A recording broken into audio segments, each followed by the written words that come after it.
Hello, my name is Abdulrahman Bashir. I'm 18 years old, and today I'll be telling you all the basic components of the computer and what's required for the computer to run.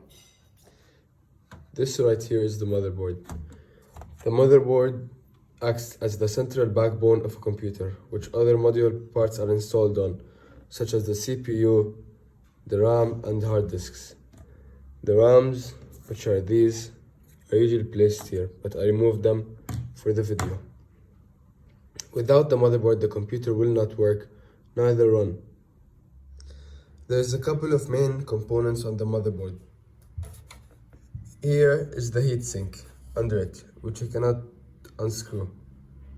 There as well as a CPU socket, a DRAM memory slot, which is the RAM memory slot, a North bridge and South bridge, and CMOS backup battery, which is right here. This right here is the power supply unit. A power supply unit converts main AC to low voltage regulated DC power for the internal components of a computer. Modern personal computers universally switched mode power supplies. Some power supplies have a manual switch for selecting input voltage, others automatically adapt to the mains voltage. Without this, the computer will not turn on. And here's the input of the power for it. This right here is the solid state drive. The solid state drive or solid state storage is basically a USB that is integrated to the computer's motherboard or the computer. It stores all information and data from the computer automatically into it. So if I remove this, all the computer would go or reset back to factory settings or lose all information and data on it. This is the RAM. RAM is a random access memory.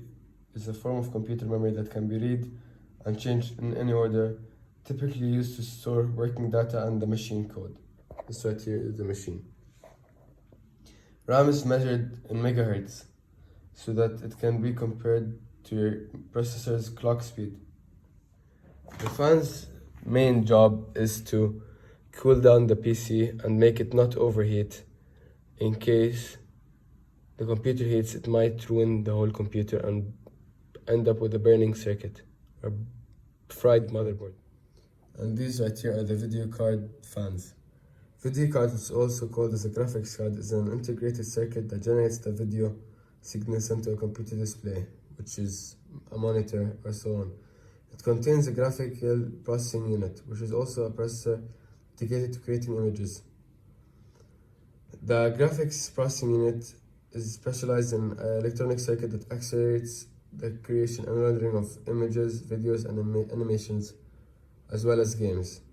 It performs fast math calculations while freeing the CPU to perform the other tasks. Without these MSI fans, it might result in the GPU getting fried or overheating, which would cause delay or lag in the rendering of images, videos, or animations.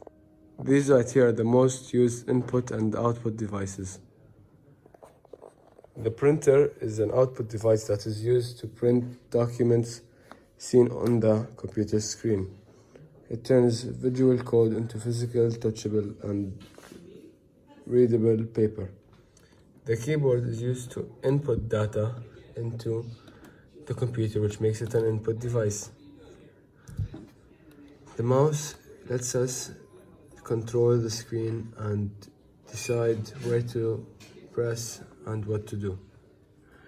The screen is an output device which shows the screen, which outputs the data from the computer or laptop to a photo or video or animation. This is a PS4 controller, but it can be used as well as an input device. You can use it to play games and control the character, or just use it instead of the keyboard and mouse, but you gotta download specific software for it. The speaker outputs noise or music from the computer. These are headphones. Instead of the sound being able to be heard by everyone around you, you can use, like the speakers, you can use the headset to limit the noise just to yourself. And this right here is the microphone, which allows you to input your voice for voice chat into the computer, which will allow you to contact with other players.